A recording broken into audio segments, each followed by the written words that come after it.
Thanks, Tyler. Good day, everyone. That big other bucket has me questions. What's in there? We'll have to find out maybe a little bit later.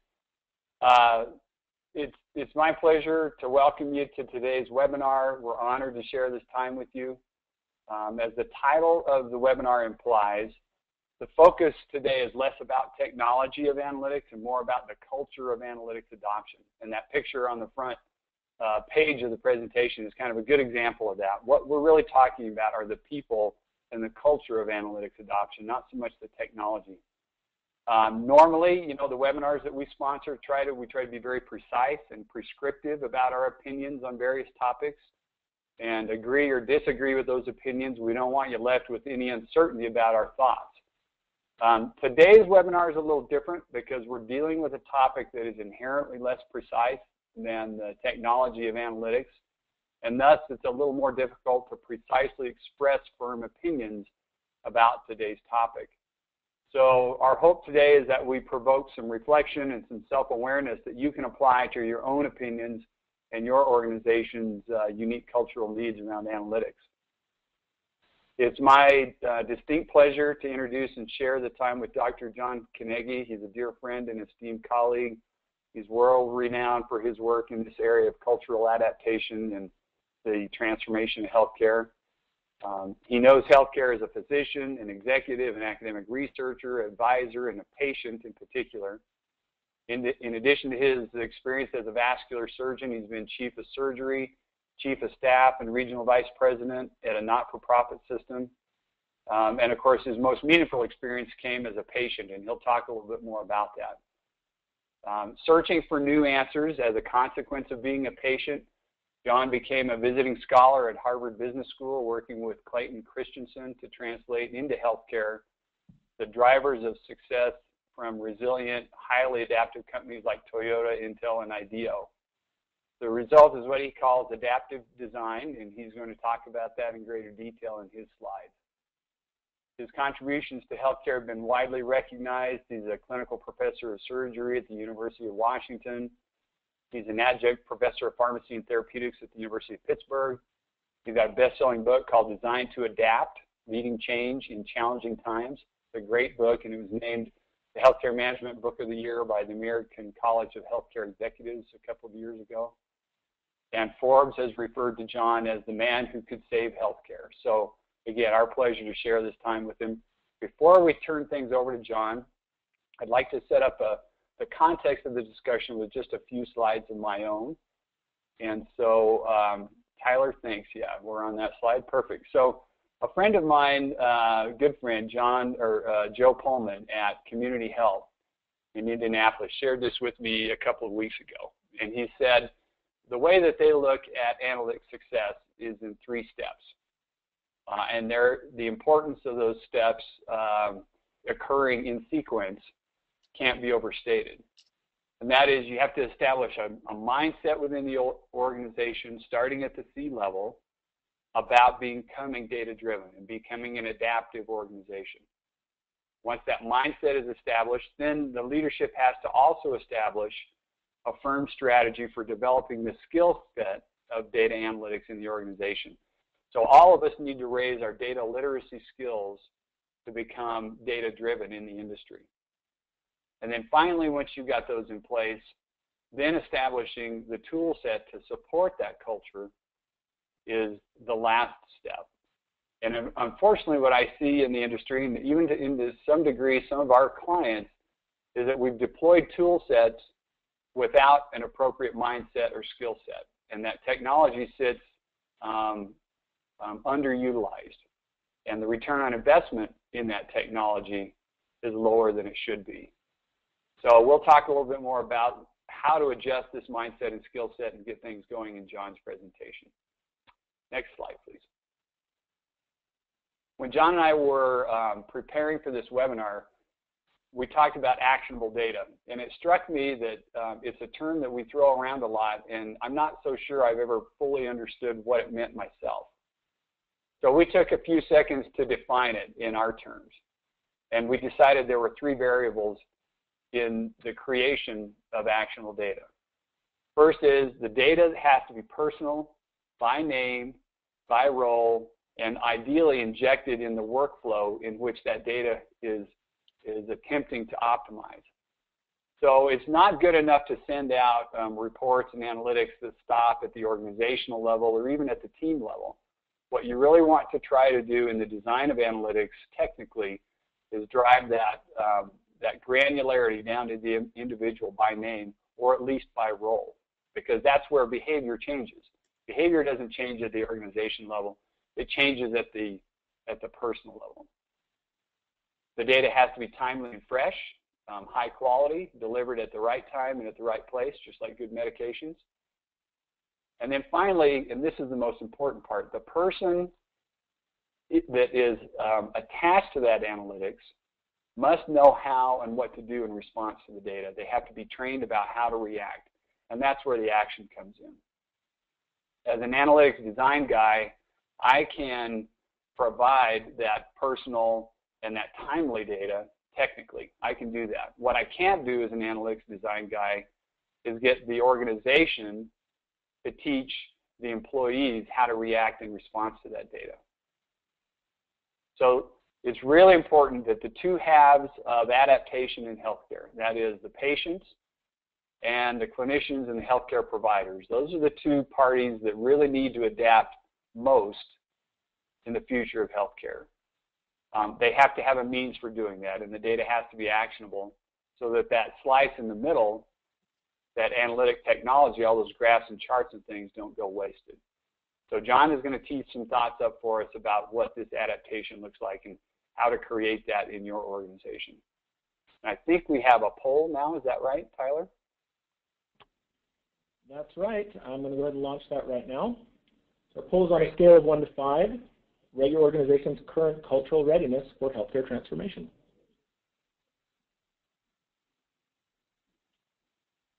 Going back to that mindset, skill set, tool set, how ready are your organizations? And we'll ask everyone to answer this again at the end of the presentation just to see if things have changed. This should be kind of interesting. All right, we're going to close the poll in another few seconds. All right, the poll is closed, and here are the results. Kind of distributed, bell-shaped, yeah, as we might expect. Those folks that are very ready, we'd love for you to step forward and share your thoughts about how you achieve that readiness and reach out to Tyler and John and I, and let's sponsor the dialogue. And I think with that, then, we're ready to turn things over to Dr. John. Well, thanks, Dale. And it's a pleasure for me to participate in this webinar, and thanks to all of you for joining. And we want to make this an interactive experience. So please contribute and ask hard questions. I'm going to raise some controversial issues in this webinar, and so readiness for transformation. That's a big subject. So let's get started. So if data is necessary but insufficient, that's a controversial issue even of itself. So here's an overview of what we're going to present today as sufficient. To be ready to use data effectively, it's essential to increase your organization's adaptive capacity. And that starts with a take action strategy. That starts with leadership and management. To be meaningful, data has to do something. So we're going to present strategic opportunities for leadership to increase the adaptive capacity of your current resources to create new value. Secondly, to accelerate progress, strategy must link directly to execution. So we're going to outline practical methods, processes, and tactics that increase adaptive capacity. And since data drives process, we'll also identify key numbers you need, including a new predictive metric, the Adaptive Capacity Index. Finally, to develop mastery, you need more than strategy, process, and data. Just like Dale showed, you have to connect with and coordinate your most valuable resource, your people.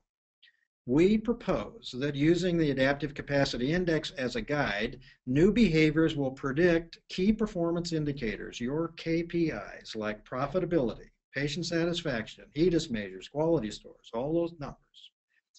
You can predict those 3 to 6 months in advance. This webinar will conclude with a review of these key takeaways and an opportunity for one organization out there to systematically adapt and innovate at a rate far exceeding your peers. Next slide. So let's start by talking about adapting. As Dale mentioned, that's me. That's me on the left and me on the right there. Many years ago, on the left, I was graduating from the University of Nebraska Medical School as a brand new MD. I was ready to start a surgical residency at the University of Washington. But the multi-specialty surgical clinic that I eventually joined was dealing with issues that were not included in any of my academic training. The managed care revolution was just developing on the West Coast in the early 1980s. As a young surgeon, I embraced managed care. It made sense to me. I adapted and negotiated one of the first capitation agreements, now called, quote, bundled payments, end quote, for surgery between our clinic and Kaiser Permanente in 1981. And we prospered. The contract lasted for more than 25 years. But almost imperceptibly, the more we talked about per member per month payments, risk pools, medical loss ratios, the easier it is for that word patient to become less part of the conversation. That's why I really like your second slide, which included the patient on there, Dale. I think that's something that it can get lost in all this. Well, for me, suddenly and unexpectedly, I became a patient. In 1992, I fell out of a tree and broke my neck. If you want to know what I was doing up in the tree, you can just email me. I'll tell you. So here you have the typical doctor adapting to a broken neck. Although I was disabled for 6 months, I fortunately made a complete recovery. I learned a lot during that experience, but not from the journals I finally had a chance to read. I had many wonderful things happen to me, but as I watched from my bed, it became obvious that many of those wonderful things happened on the back of an individual going the extra mile to make sure I got what I needed, not what the system was delivering to me. And it also became clear that the system, at times, could clearly get in their way. That experience changed my thinking. Talk about mindsets. We're going to talk a lot about mindsets. So my mindset changed. What if the system made it easier for patients to get what they needed? That's a great opportunity. But doctors don't change systems. We're busy taking care of patients. Managers and executives change systems. So if I were to make a difference, I'd have to become a manager. And I adapted, and I did. Next slide. Supported by my surgical partners and the hospital, I became an executive, eventually a regional vice president for business development, in a health system in the vanguard of the managed care revolution.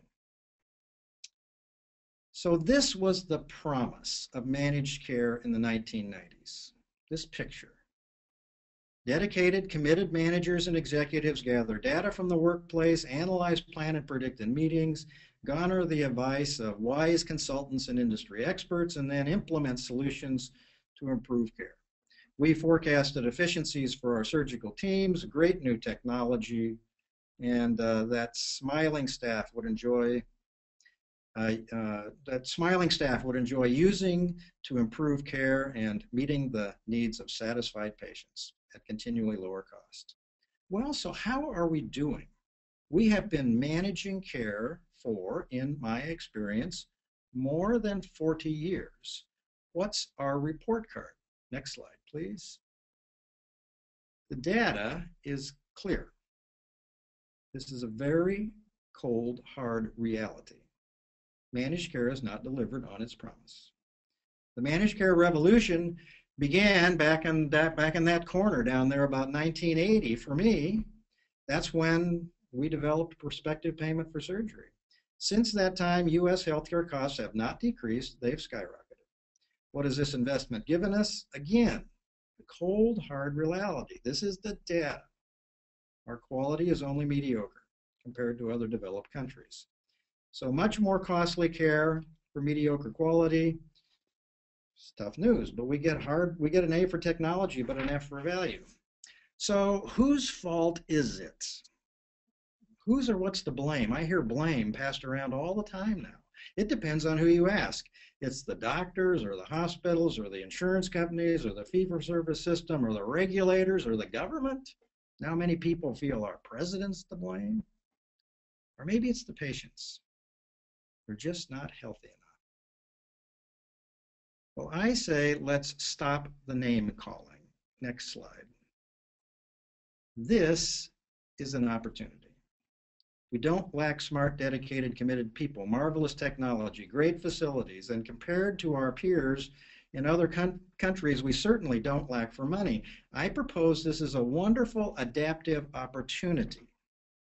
For the last 40 years, we've gathered more and more data to analyze, plan, and predict solutions to implement. Management teams are working harder and harder. Clinicians are working harder and harder in often not very satisfying circumstances, and costs are continuing to increase. If you have been sick lately, you've experienced it. The cost of care is an increasing problem for our patients and their families. Initially, I thought the answer was finding a better way to get more data up faster and implement down more quickly. But I was wrong. I've adapted.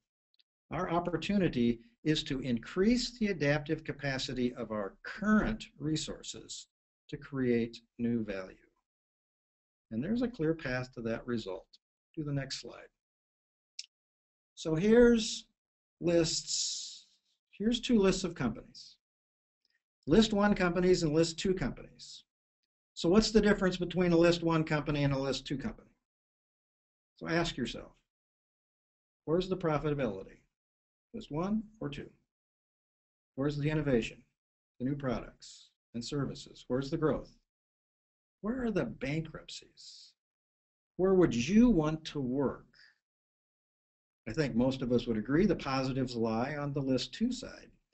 So here's 2 more differences. First, the list 1 companies were the leaders in their industry with all the power, immense resources, really smart people, and great technology, who failed to develop simple innovations that the list 2 companies used with fewer resources to create tremendous new value.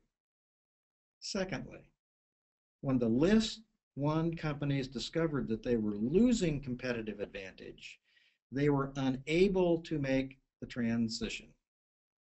This is Harvard Business School professor Clayton Christensen's story of disruptive innovation. In 1997, I was in the second class that Clay taught at Harvard Business School. He really stretched my brain into a new place. And he asked me to join him as a visiting scholar at Harvard Business School. So I adapted and I took the opportunity. Clay's work shows that it's almost impossible for an established, successful list 1 company to compete in the disruptive marketplace. That's why he called his theory disruptive innovation. But almost impossible means it's possible. If 95% of established companies fail to organically innovate, 5% succeed. I adapted my research to discover what the characteristics of success are for the 5% who break the mold and thrive. Next slide. So here's the root cause. Good organizations become great by being the best at optimizing their products and services, continually improving what they know how to do. But characteristically, they find it difficult to do what they don't know how to do, to adapt and innovate. On the other hand, these list 2 companies, they were excellent at optimizing, but what set them apart was their capacity to adapt.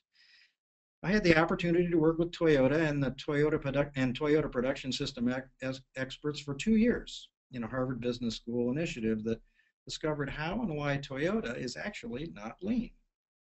I was academic advisor to a consulting firm that worked with Intel in the late 1990s when they developed $60 billion worth of new business unrelated to their core capabilities and best-selling, highly optimized Pentium chips. I've had connections with Apple and found the Southwest Airlines story very compatible with the adaptive opportunities we have in healthcare. So what's the difference? These companies were great at optimizing and adapting. They had adaptive capacity. List 1 did not. One of the secrets of their success is that they understood that organizations don't adapt, just as Dale said in his introduction. It's the people inside the organizations that adapt, and these companies thrived on increasing the adaptive capacity of their people. Here's some insights. Next slide. Here's some insights into adapting. So why don't we adapt? Recent research in the neurophysiology of human decision-making provides new insights that into creating readiness for success. Successful people find it difficult to adapt because most of us can't think our way to new ways of acting. Dr. Evian Gordon's research opened my eyes to how the human brain works. He inspired me to adapt and learn more about how brain function affects adaptive capacity in organizations. And here's a brief overview. So we've got 100 billion neurons. They developed a marvelous capacity in humans to identify behaviors that have led to our past success. And as we succeed, our brains non-consciously record those responses. That's a great attribute. The more successful we are, the more we hardwire the behaviors that led to our success. We reach a point where we don't have to think about what to do to succeed. We just intuitively know what to do. Well, that's wonderful. But deeply embedded behaviors become problematic when success factors change. That's when we need to adapt and act differently. But neurophysiologically, that's very difficult for most people. You know the proverb, the tiger can't change his stripes. Now, I want you to think about this. You have seen this happen. When success factors change, think of the times you've seen intelligent people start to consistently make unsuccessful choices, no matter what the data shows. It's not a failure of thinking. It's the way our brains are designed to think. Data requires thinking. That's why data is necessary but insufficient, because for most of us, our powerful neurophysiologically embedded biases override that thinking. So if data and technology are not sufficient, what else is necessary? Next slide. Well, these and numerous other companies show what's necessary is adaptive capacity. Most established successful companies are great at optimizing, but they have low adaptive capacity. They find it almost impossible to do what they don't know how to do. The few who excel in times of change are also great at optimizing, but in addition, they have high adaptive capacity. It's not either or, it's and. Well, you might agree, but I'm sure some of you out there are saying, well, so where's healthcare? There's no healthcare on this list. Okay, so, and where's your organization? Next slide. Let's take a look. Let's do a mini adaptive capacity index. So we're going to take an audience poll based on this list. 5 organizational attributes, all recognized by experts as important. I want you to pick the one on this list that your current system sees as very important. What's the big strategic focus? What's number one for senior leadership? What's driving the corporate agenda? Remember, pick only one, even if it's not a perfect match. What's your closest choice? All right, we have that poll open and live. And while you're taking that poll, I'd like to remind everyone that they can respond with questions and comments in the questions pane of their control panel. This is a little bit longer question, so we'll leave this open for another 10 seconds or so, and then we'll share the results.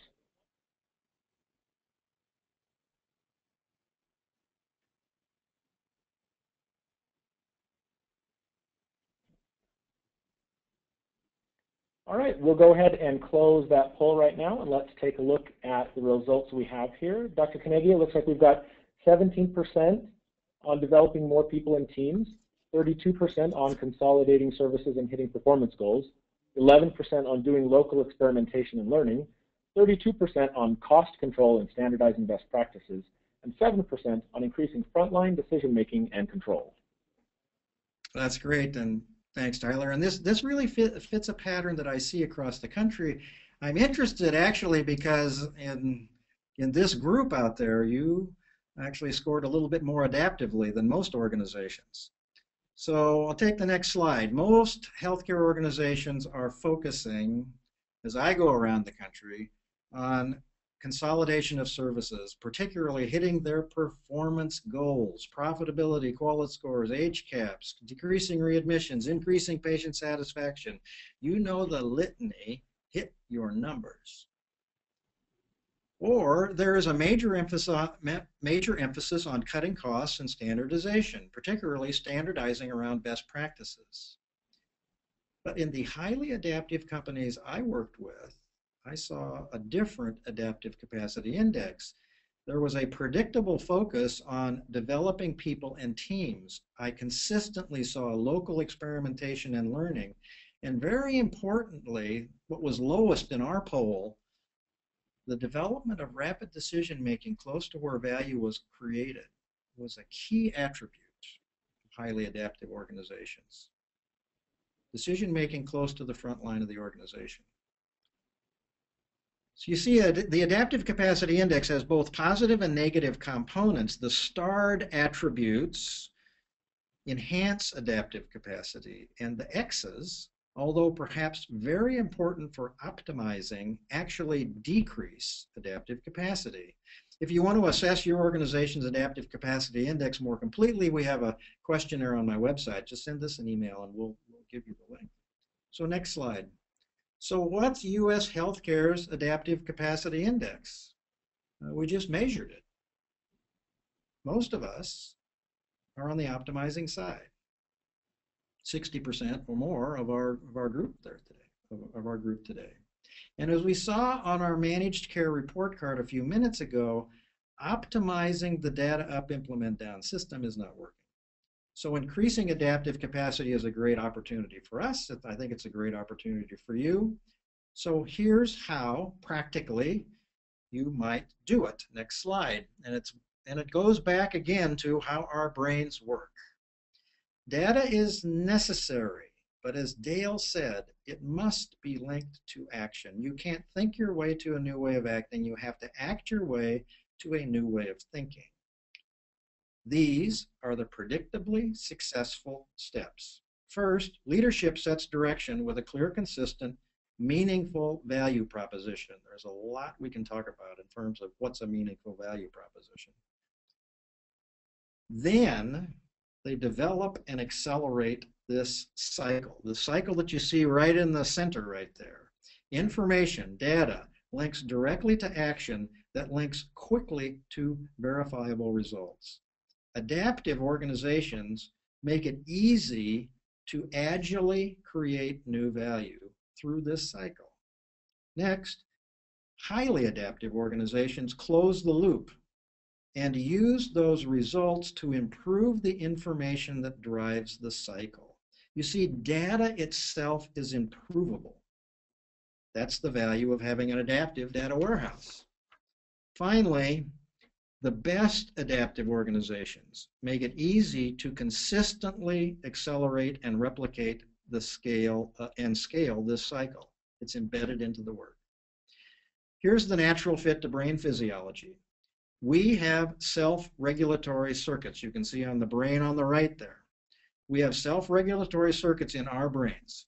Organizations with a high adaptive capacity develop work environments that activate those circuits and enable people to make progress in real time.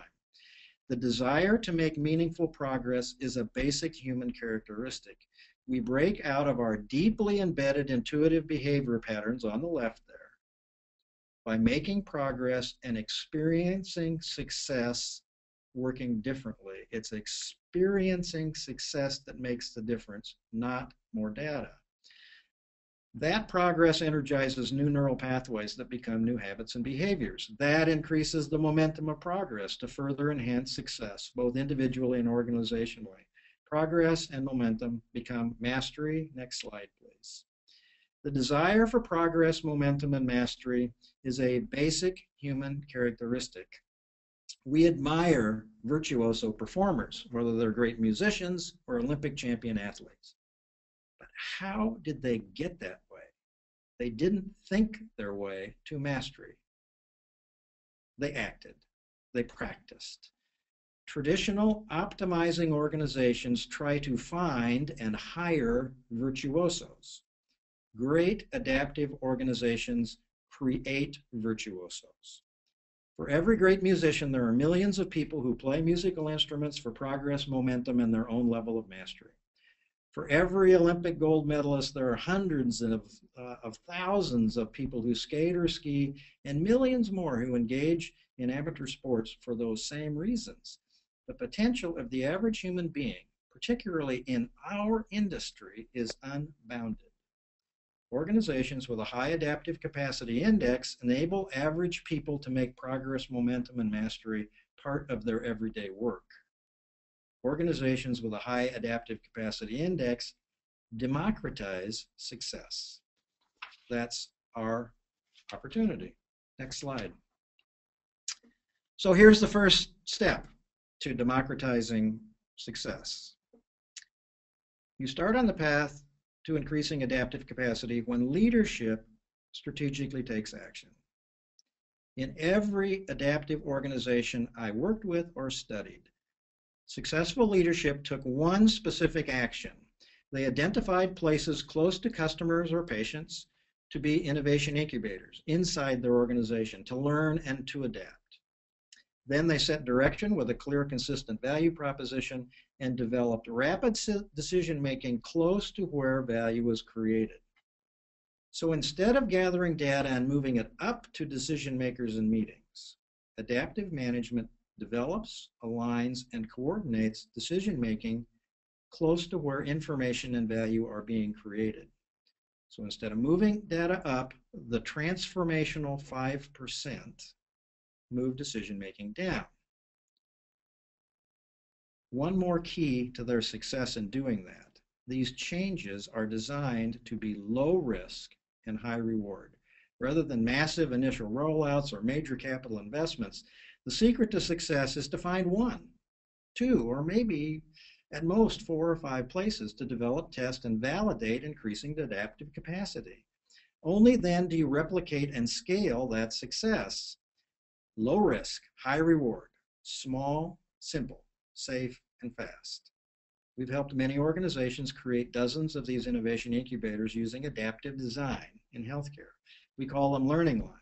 So here's data, next slide please, on what data to use and where to get it. Say you're driving your car to a place you've never been before. If you use this technology to decide where to go, what data are you collecting and analyzing, and where is it coming from? That's right, it's the rearview mirror. If we decide where to go by looking at where we've been, we might optimize an old established path.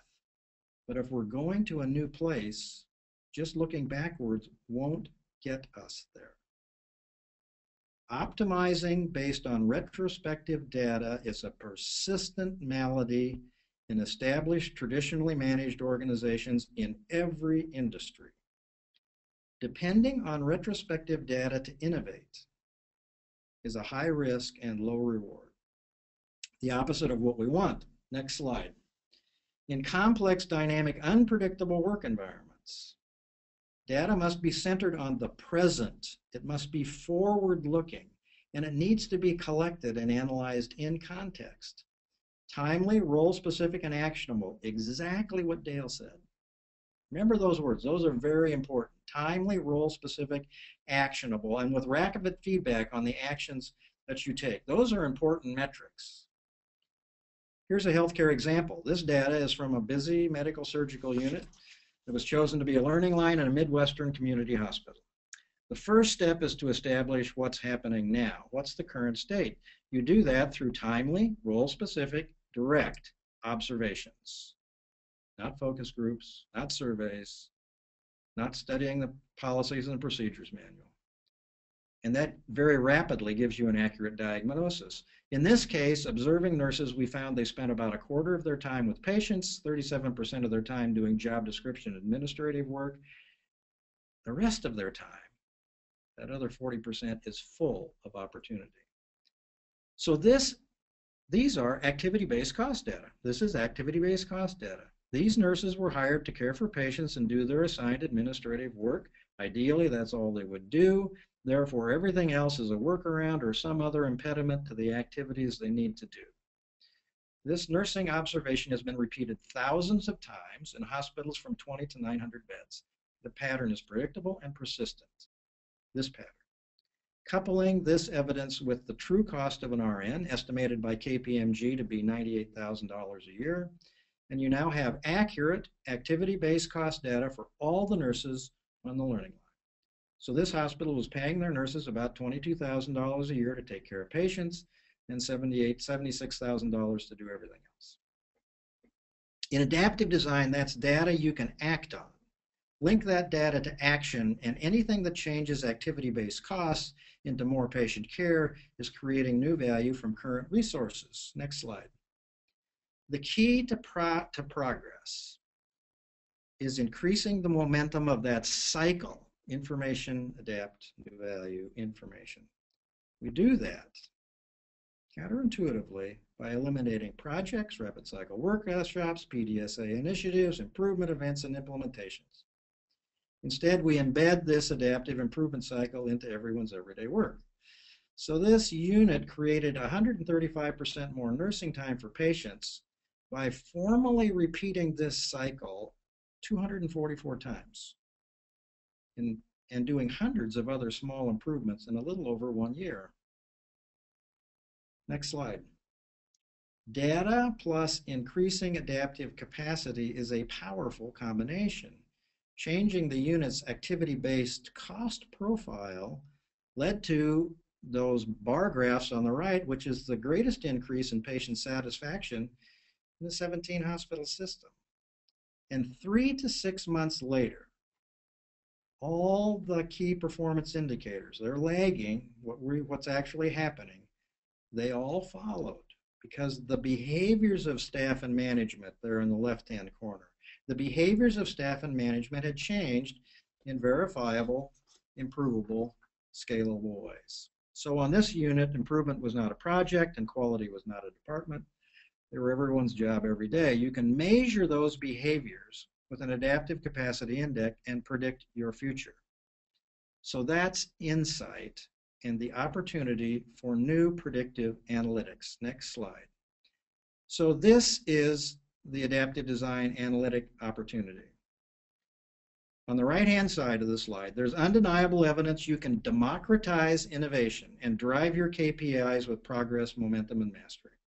But it's also clear that management on the left currently does not have the information needed to be able to leverage this capacity. Retrospective data coupled with deeply embedded data up, implement down mindsets. Dale mentioned changing mindsets, and this is all about changing mindsets. Those mindsets and methods weigh management down and inevitably slows and stalls adaptive change.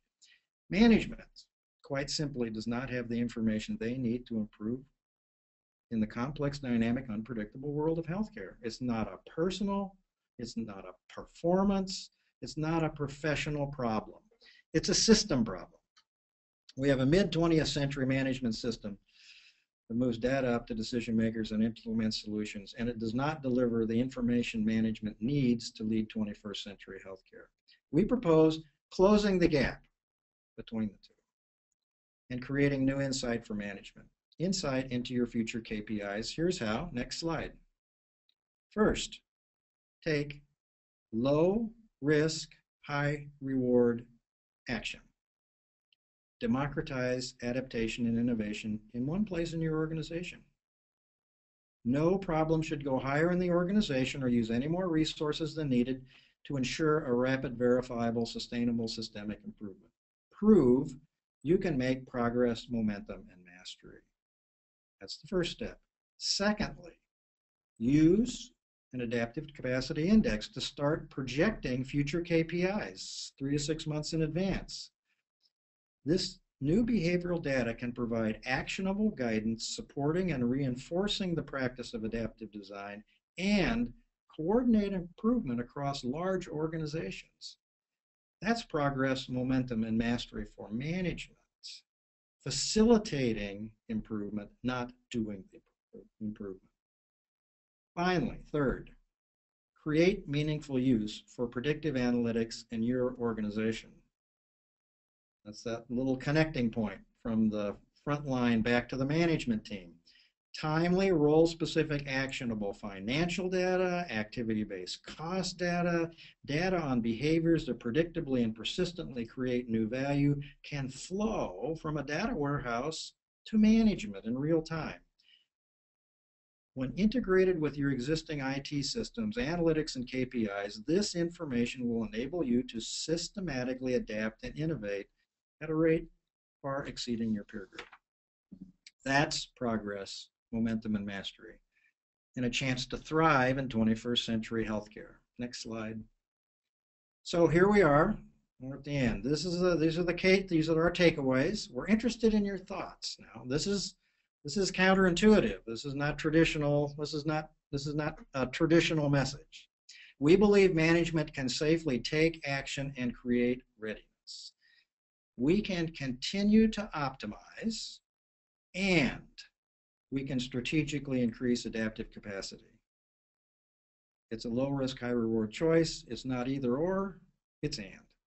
Secondly, we can use data to think and act our way to new ways of thinking, linking data to action, to new value results, and then feeding that information back as a closed loop into an adaptive late-binding data warehouse is a powerful force to accelerate improvement.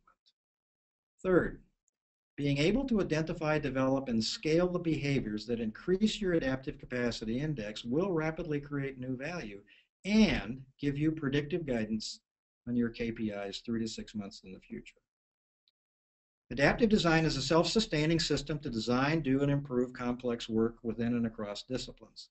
The data, methods, skills, and tools are all documented in my book, Designed to Adapt, Leading Healthcare in Challenging Times. Guidance for doing adaptive design is also now available on the web. In appreciation of your participation today, we'll offer a 15% discount on the book to registrants of this webinar. Just contact us and we'll send you ordering information. Next slide. Finally, readiness requires taking action. Who wants to be in the thriving 5% as healthcare undergoes an historic transformation? Here's an opportunity for one organization interested in being ready to link data to action to new value results in real time.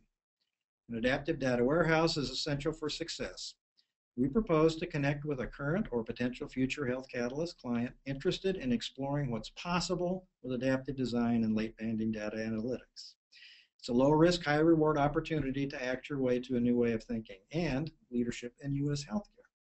For information, contact us at info@KenagyandAssociates.com. Well, Dale, I have one more slide to close, but before that comes up, let's pause for questions and comments and thoughts. Great, thank you, John. There's a couple of questions. Let's see what folks have asked here, and we encourage others to submit those as well. So from Ryan Esslinger, we have, how do you solve for the timely data issue when healthcare is largely retrospective, particularly from the standpoint of healthcare's lifeblood, encounter in healthcare claims data? What's your thought on that, John? Then I'll offer my thoughts too. Yeah, you bet. That's a perfect question. It's a great question, and it's a change in mindset. This is a behavioral change for management. We are deeply embedded in looking at all that retrospective data. Well, that's fine, but the opportunity to look at where we are now and look forward is the key, and you develop that skill set. That's an adaptation. For management to be able to learn to do that, you have to create it and do it. You have to actually take action. So the way that you make the transformation, the way you make the way you make the move is to actually do it, but do it in a low risk way. Do it in a low risk, high reward way. Identify a spot or several places in your organizations to do that. Link with your management team, and discover the opportunity. I'll offer a thought on that too, Ryan. I use a contrast to highlight kind of where we are versus where we need to be in healthcare. We collect, on average, about 100 megabytes of data per patient per year. And I know that based upon my calculations as a CIO and management of storage for our electronic medical records and our encounter data. In contrast, a Boeing 787 will collect 500 gigabytes of data in a 6-hour flight. So we're collecting about 100 megabytes per patient per year. Boeing is collecting about 500 gigabytes of data on a flight in 6 hours. And so what we have to do in healthcare is we've got to figure out a way to increase the sampling rate of data that we collect about our healthcare. It can't occur, once or twice or 3 times a year during a clinical encounter. We have to start thinking about how we monitor people's health 24/7 and how we become proactive in the use of that data. That's my thought on that. Yeah, and I think that you hit it, and there's a huge opportunity, a gigantic opportunity. There's a huge amount of data that's sitting out there. The ability to get at the data in the context of the work as it's happening, and to make sure that the data is distributed in a timely, role-specific, actionable way is essential. So, and you develop that capability. You don't just implement it, and you don't hire a consultant to input it. You develop it. That's the capability we're interested in developing. Let's ask another, or address, we've got a handful of good questions here, John. How do you foster adaptive behavior in a market that still reinforces behavior within a fee-for-service payment model? That's from Michael Londo. Well, I think, again, and that gets to doctors, and here I am as a doctor. So how do you get those doctors to change behavior? Think back to those brain slides, and I do a lot of work now along helping people understand how they can leverage normal, natural neurophysiology to do this work. How do you change doctors' behavior and performance? Well, you find some doctors to work with, and you change and you allow them to participate in one of these learning lines. Matter of fact, you encourage them. You engage them. So here's rules of thumb, really quick. Don't take a fortified hill. You know in your organization who not to include among the doctors. You know that. And if you don't know, just ask. People will tell you. But you will have docs who are ready to look if it can be safe for them. If it can be safe for them. So, and then have them become part of a learning line. What you'll discover is that they'll discover where they're part of the problem and become part of the solution, and you'll make their life better. The fastest way to get a doctor to change is for him to see another doctor who's got a toy that he doesn't have. Create some toys for doctors to be successful, and then build on that. Yeah, great. Thank you, John. Let's see. Here's another. How do you change the organizational mindset on a proactive basis? What is the driver for change? That's Robert Beltran. Well, one thing, and Bob's doing great work and asking great questions in the LA area also about health disparities. Terrific work. One thing we didn't talk about, and it could be a subject for another webinar. We haven't talked about the details of doing this. This is a high-level view. A clear, consistent value proposition. First of all, you have to have a place to work, a small, specific place to work, and then this clear, consistent value proposition that gives people a purpose. It is never your EBITDA numbers. I mean, it's just not that. But you can design, and the book actually discusses what are the kind of value propositions that really engage people. Then the value proposition creates the purpose, and then the adaptive design methodology gives people the opportunity to make progress toward that purpose in real time. Awesome. Thanks, John. I might also mention, too, that I'm a little tainted. I believe that healthcare provider organizations should be more proactive on their own, moving towards value-based purchasing. How often have you heard of a hospital or an IDN CEO going to a third-party insurance company and saying, look, we know we've got to get out of the fee-for-service model, so let's start building a per-case and a per-capita contracting model right now, where we as a healthcare provider organization are willing to take that first step. Right now, I feel like we're waiting for the federal government to drive that through CMS reimbursements, and to some degree, we're waiting on the insurance companies to drive that. But I think healthcare providers could be more proactive with that. I'll be a little bit stronger. I think we have to be. Waiting for the government, waiting for the insurance companies is the worst idea we can do. The farther you get away from the point of care, the less you know about value. And it's not that those are, the government's good people, insurance companies are good people, but they can't know what's going on.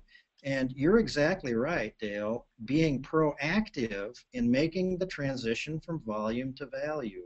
There are huge opportunities. You just saw the example of that unit there. They made a transition from volume to value, dramatically increased the value that they were doing. So yes, we have to take the reins. For 40 years, we've let other folks do this for us, and it hasn't worked. We got to get close to patients and start from there and work back. Yeah. Another question is from William Barnes. How can you increase the health of patients and the population covered to decrease the demand for health care? It seems that these techniques for changing behavior could be relevant for patients and the population as well. Yes, definitely. John? You're exactly right. And traditional population management is, again, kind of a traditional managed care approach. Again, that's not old. I mean, we started doing that way back in the 90s. The way that you change the health of a population is to change the health of individuals. That's the key. So find places in your organization, in your environment, that are high leverage to change the overall health of the population. They're not hard to identify. You'll find them. Create learning lines there. And it's the important thing about the learning line is it can easily extend outside of the organization. There are rules, there are very clear rules for how you create these connections. They can easily span outside organizations, so they get into the community. We need to cross the continuum of care. We can't do it ourselves. We need to do it in the framework of patients. Then increase the velocity of change. That's the way you change a population. Increase the velocity of that adaptive cycle.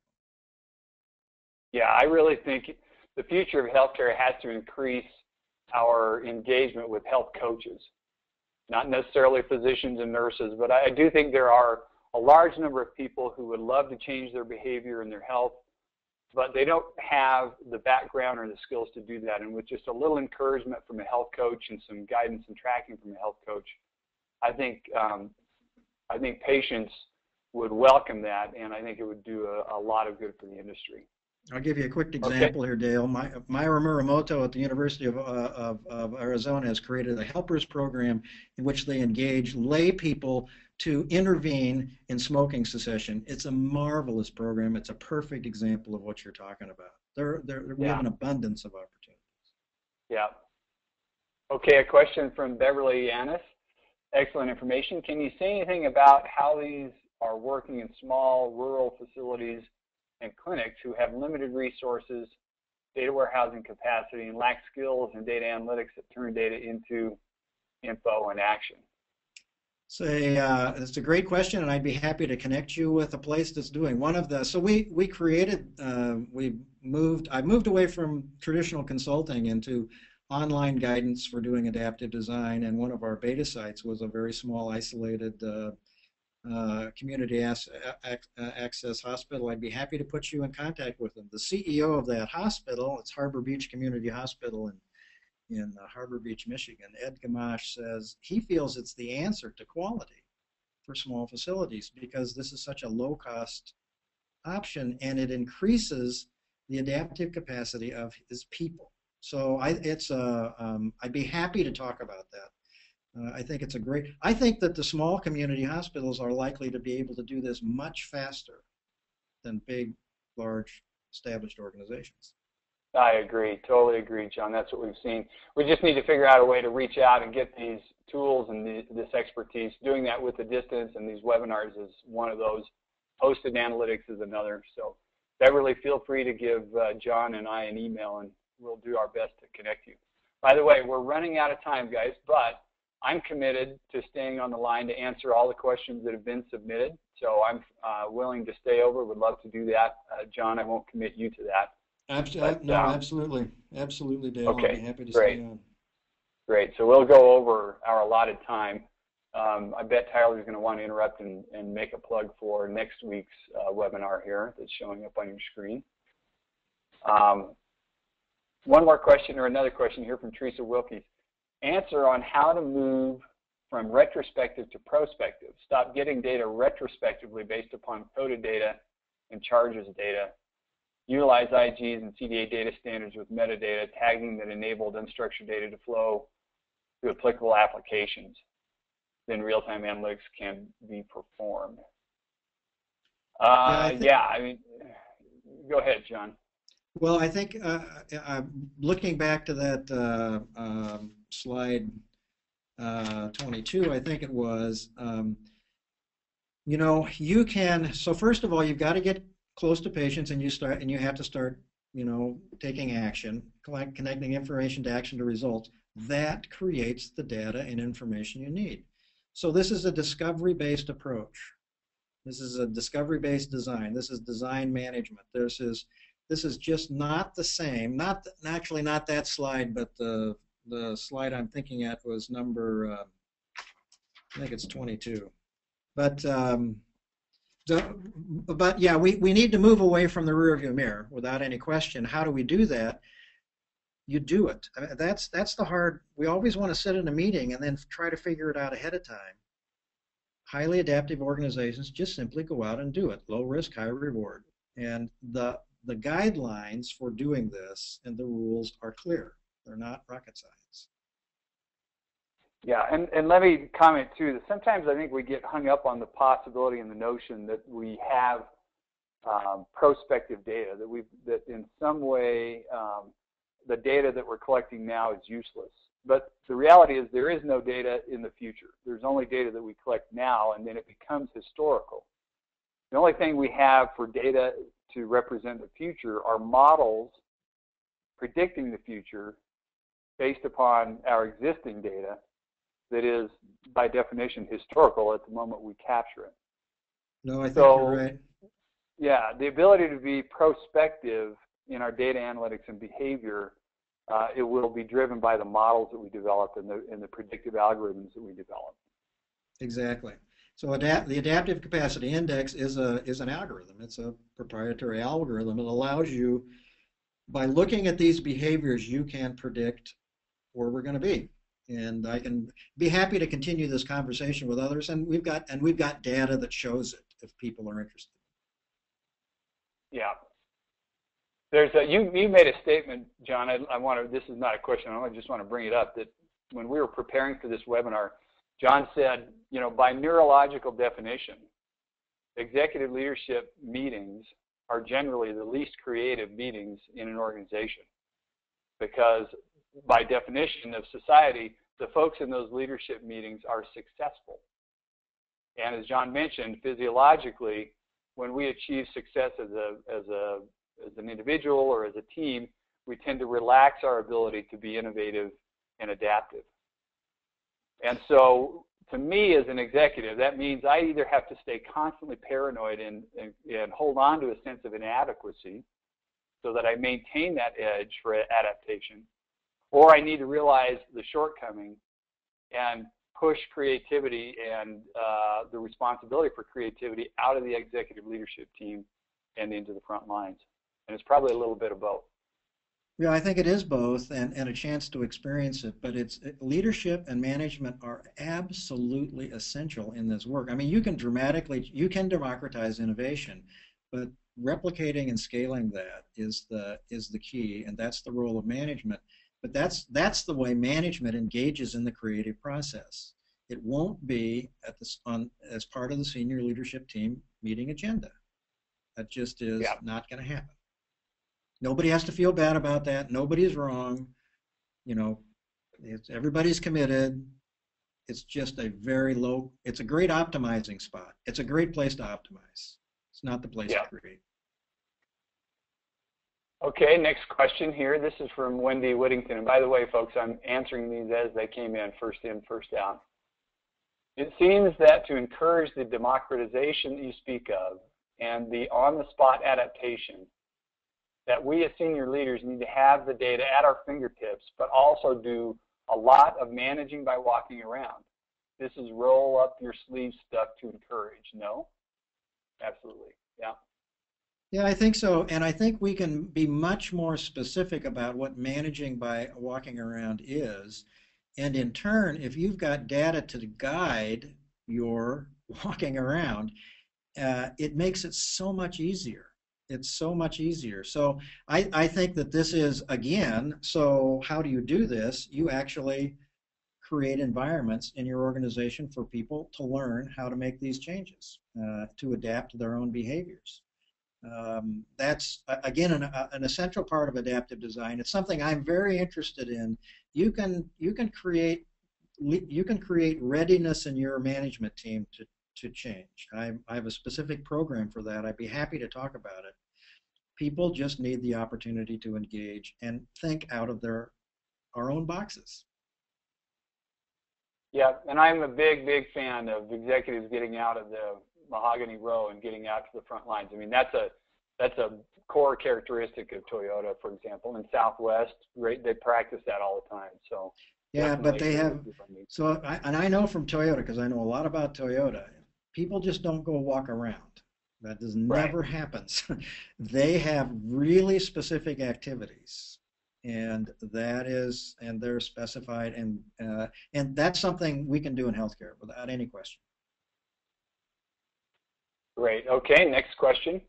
Understanding how physicians and administrators think with desire to keep decision-making at top level from the top down, how do you begin to articulate and argue that need to move decision-making toward the patient encounter where value is created? Again, that's from Teresa Wilkins. Yeah, thanks, Teresa. And and this is an important point. And actually, it's one of the things that's hardest for us to do in a traditional management organization. Everybody, wants to have the data and sit in the meeting room and then plan how we're going to do this. It's actually creating the space and the place to do it. That's the idea of the learning line. And the rules about how you create it and how you make it safe and what you do there and everything, that's very clearly documented. There's no question about it. But it's the discovery base. When I had a consulting firm, this is what I used to tell the consultants. We'd be doing these, we'd be doing this rapid learning in the front line, and we say, always have in the back of your mind, a solution just in case they get stuck, but don't use it. And what we discovered is that the solutions that come out of just the basic frontline people are so much more elegant than anything we consultants with years of experience would come up with. That's what managers need to be able to go out and discover so that they find it safe for this to happen and that they learn. And once they start the progress, momentum, and mastery path, those three things are very important. Once they start that path, they don't want to quit, but you got to get on the path. Great. Next question from Laura Lim. Our facility has long-term 20-plus year C-suite and frontline directors. So lots of tenure, it sounds like. There are lots of seniority. What is the best way to start the process for adaptive capacity with this kind of momentum? So one thing I'm interested in, and I'd be happy to talk specifically about this, is this idea of a readiness program, and I'd be happy to send you some information on this. What I've done is put together a series of 7 experiences for a management team. First of all, you can't make the decision as part of the senior leadership team agenda. That doesn't work, but you can take leaders outside of that. So, I mean, just very quickly, what we do is we have the organization pick a group. You can have up to 70 people if you want to. They need to be leaders from the top of the organization all the way to the front line. Not everybody, but everybody knows who should be there. And we do a series of 7 experiences where people actually put their hands on the work. You get to be Intel when they created $60 billion worth of new business that everybody from the senior leadership team, including Andy Grove, said we'd never would have gone into any of these businesses. So giving people experiences, and in an hour and a half and they're done, in a series is a way to start building the capacity within your management team to be able to move out of the office. Yeah, thanks. Okay, another question from Mark Madden. What about political mindsets and interests that hamper adaptive capacity? What are some ideas to disrupt the status quo? For example, HIPAA makes it very hard to share medical data, coupled with public fear of a data repository of their medical details affecting insurance premiums, etc. Yeah, boy, and we're paying a penalty for not taking care of this ourselves. And but everybody's paying the penalty. The politics and the regulatory commissions are not going to go away until it becomes safe for them to go away.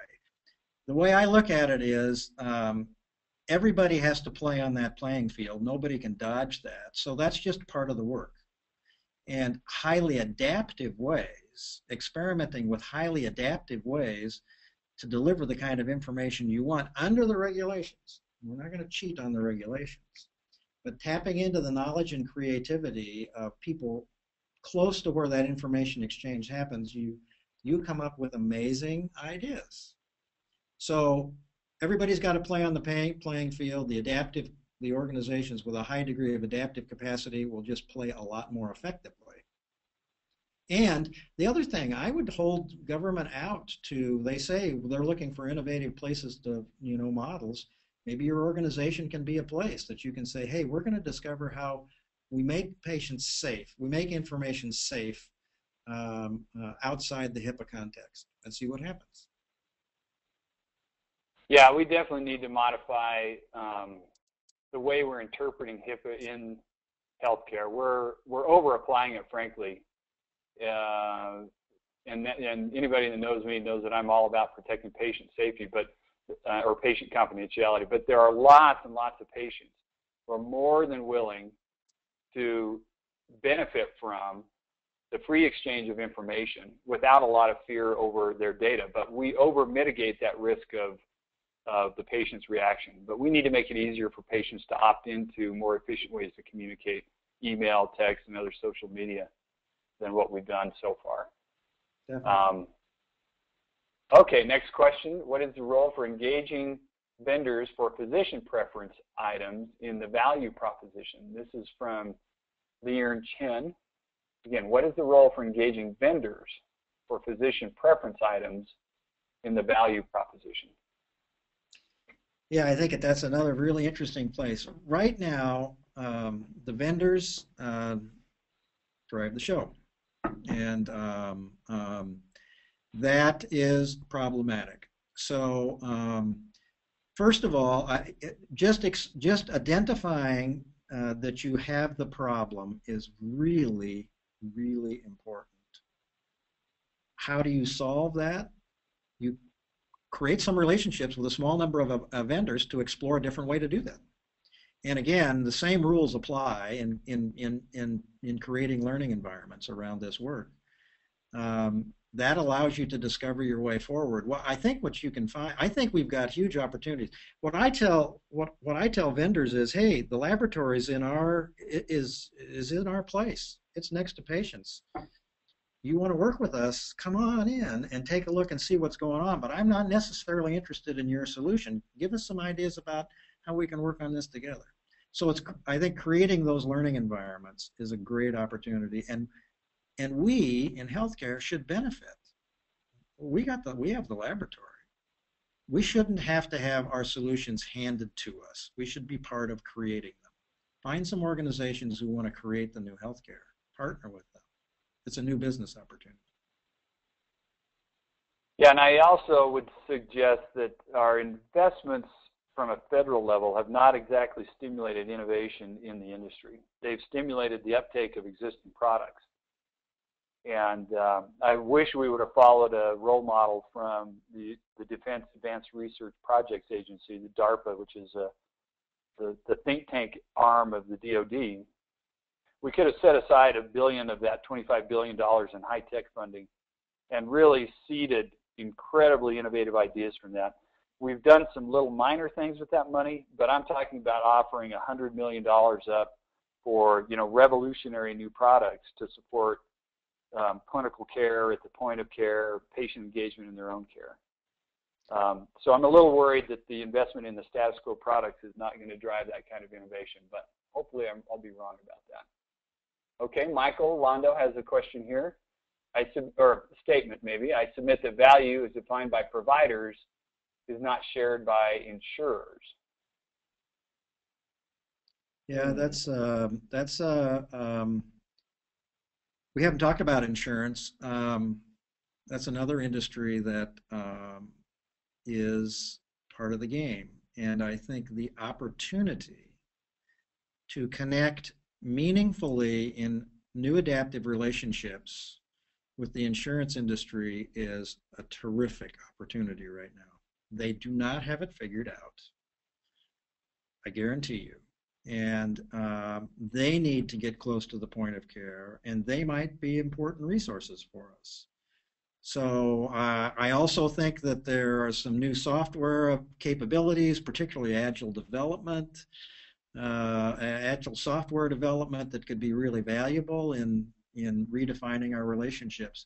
So I think that's another place you know, if we want to sit back and have it handed to us, we'll get what we keep getting. So who's going to step out and create those relationships? And I think the idea of an adaptive data warehouse gets to be a really key connector around that point. You know, it's not claims data we're talking about here. That is not the answer. I think one of the key answers to this, Michael, too, for me is watching what's happened with integrated delivery networks, where I think they're in the best position, and that model is in the best position to evolve to the future of care, because those organizations have been balancing the delivery of care and the economics of care and the risk of care under the same CEO for a number of years. So I think, you know, if I had my druthers, every healthcare provider organization in the U.S. would have some form of health plan that they offered along with their provider services. Because I think that changes the mindset, and it forces you to think about that quality cost ratio, which is all, you know, the healthcare value equation. Next question from Matthew Keats.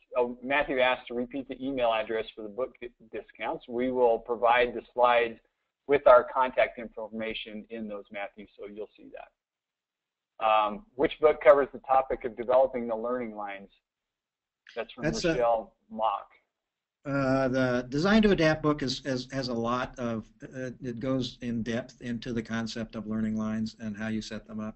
And again, we can provide, Michelle, we'd be happy to, we can also provide support around that. The other thing that we do have an online learning system called Experience Adaptive Design. And the idea is that supply, so the book is kind of the guidebook, the textbook, and then the online learning system gives you what, you know, the people in your organization, what they need to be able to do this in real time, because you can access that at any time. So, and I'd be happy to talk about that. Great. Okay, question from G. Arco.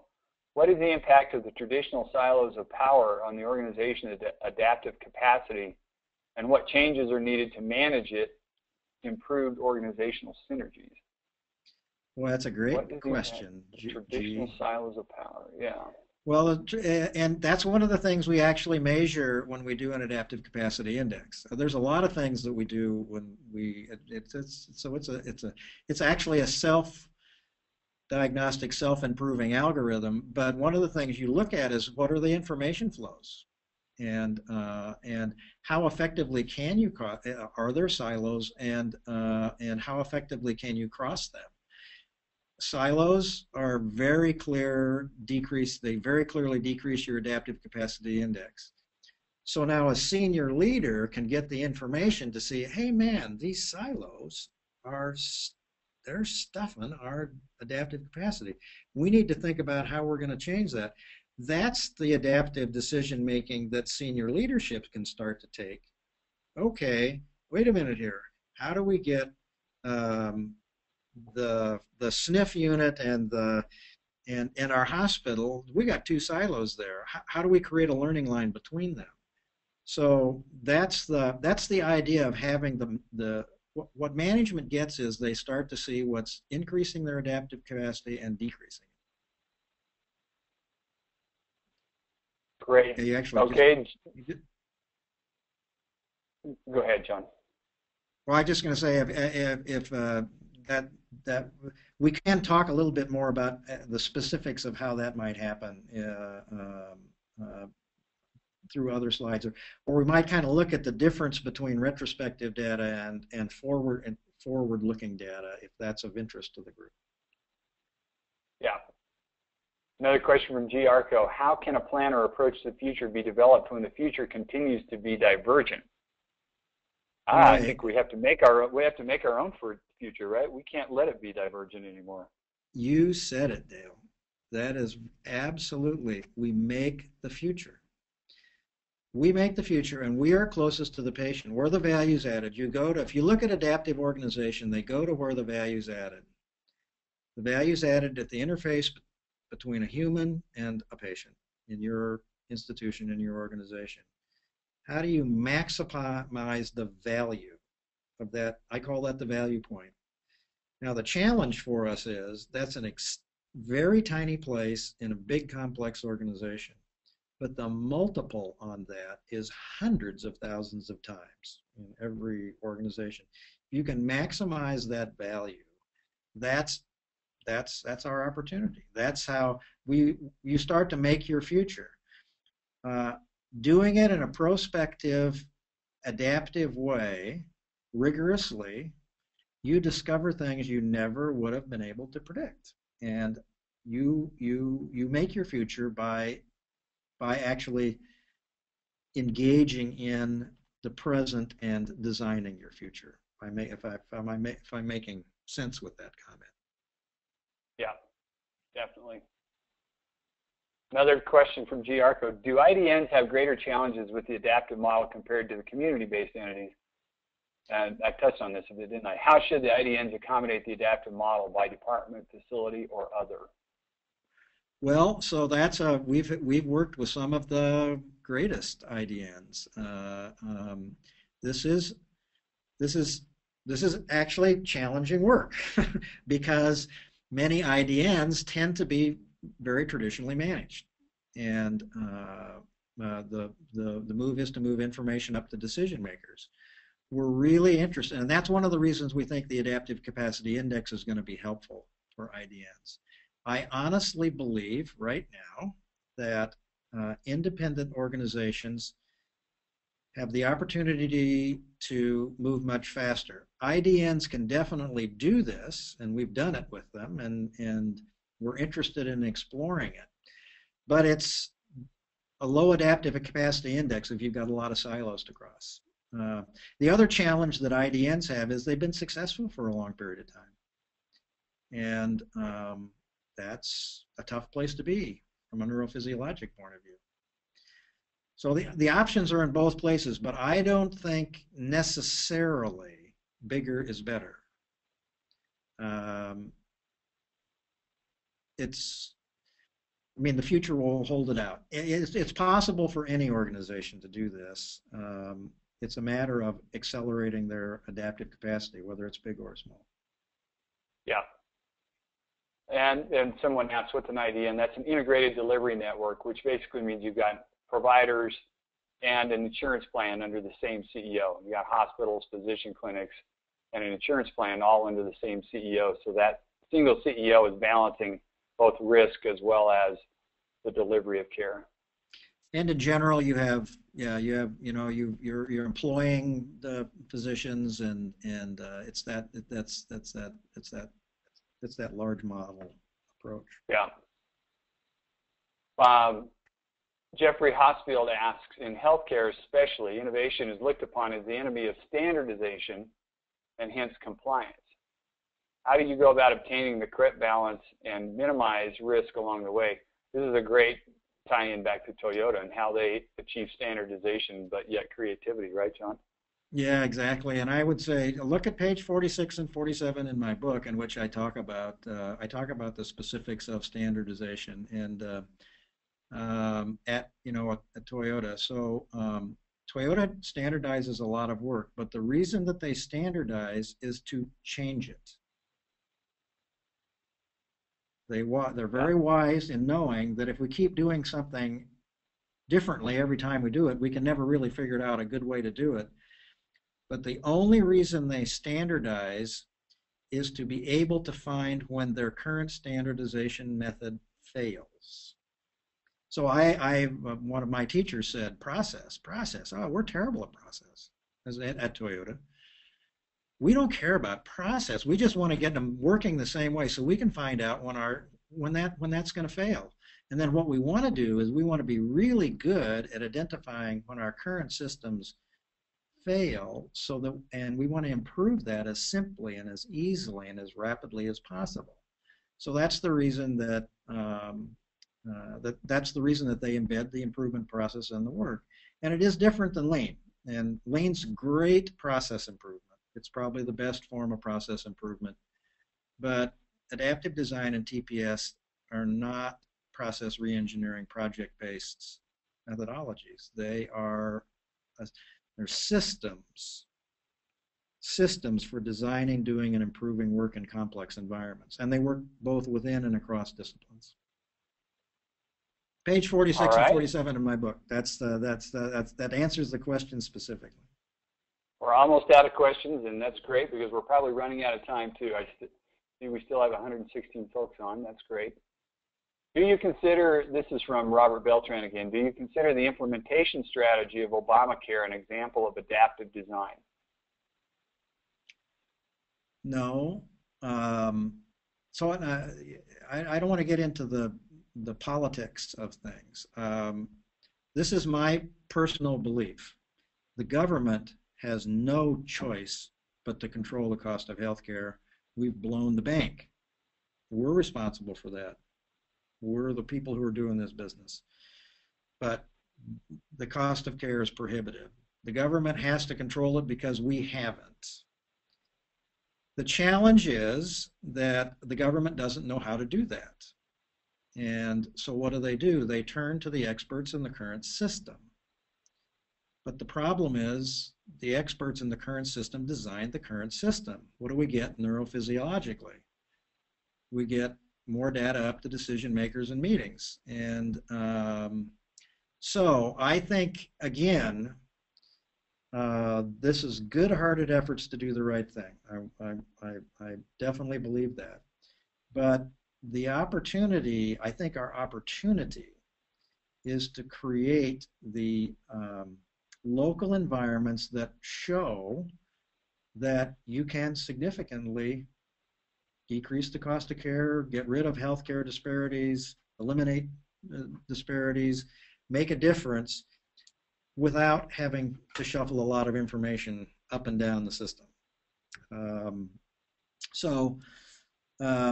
I think Obamacare is what we get because we haven't solved our problems.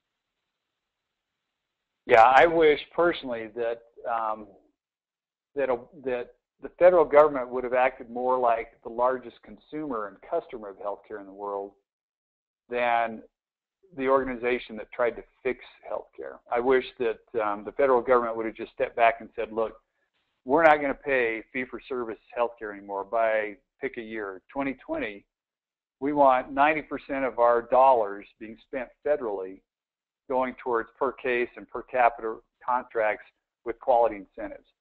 You, the healthcare industry, figure it out. You figure out how to get there. But as the world's largest customer of healthcare, we're not going to pay for fee-for-service anymore.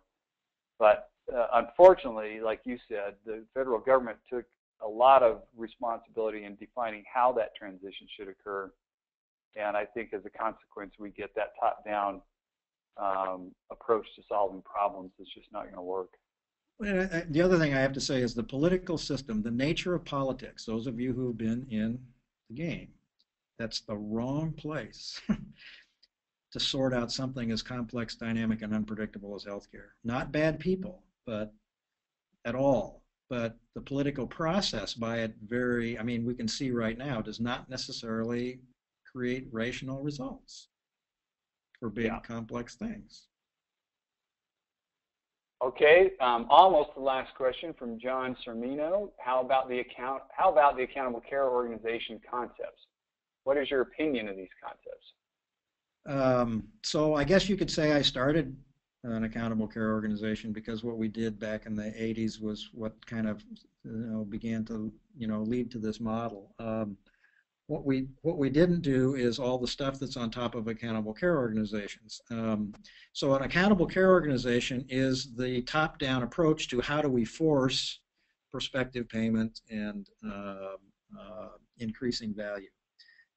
I think, again, it's part of the environment, and it's up to well, for example, Mayo and Kaiser doesn't want to have anything to do with accountable care organizations, and yet they're the kind of organizations that were supposedly the model for ACOs. Yeah, so I say, as well. And Intermountain's a perfect example. So I say, if you want to do it, everybody's playing that. If everybody's playing that game, it just becomes part of the current condition. But don't drive your quality issues based on the regulatory compliance. Just meet the just comply, but make the care better. So I think it's the kind of a choice in which a senior leadership team needs to think about. Instead of implementing the regulation, we're going to make the care great, and then we'll just deal with the regulations. That's a great way to summarize it, John. Worry less about the federal definition and participation. Worry more about the concepts, and the concepts are rock solid. But yeah, change your organization towards the ACO concepts, and then I think by nature, you'll meet the federal requirements as well. I think one of the key things missing in accountable care organizations is the notion of patient accountability. Somehow in this model, we've overlooked that about 40% of healthcare costs are lifestyle related. Now, granted, there are some folks who have no control over their lifestyle, and we don't want to penalize them, that we want to give them the care they deserve. But there's a lot of us that could be participating more proactively in our accountability, both economically as well as quality of care. So missing in accountable care organizations, I think, is the patient accountable care organization. Yeah, and I'll just add to that. Think back to those brain slides. And so I'm a vascular surgeon, and I took care of smokers all the time. My ability to say, here's the data, keep smoking and you're going to die, doesn't work. How do I create? But the people I could create relationships with, or get them into relationships in which they could take responsibility for their own health, is that's the sort of thing that works, and that's our opportunity in healthcare. Yeah. Well, I think that's a good place for us to stop. We've run out of questions. We thank everyone for staying over. John, you're great. Thank you. It's an honor to share time with you. Well, I really appreciate this opportunity. Health Catalyst is very, very generous to open up their space and time for this, and it's been a real pleasure for me to participate. And thanks again to Chris and Tyler and your very professional team, Dale. Thank you, John, very much. Tyler, back to you. I think we're done, right, friend? By a long ways.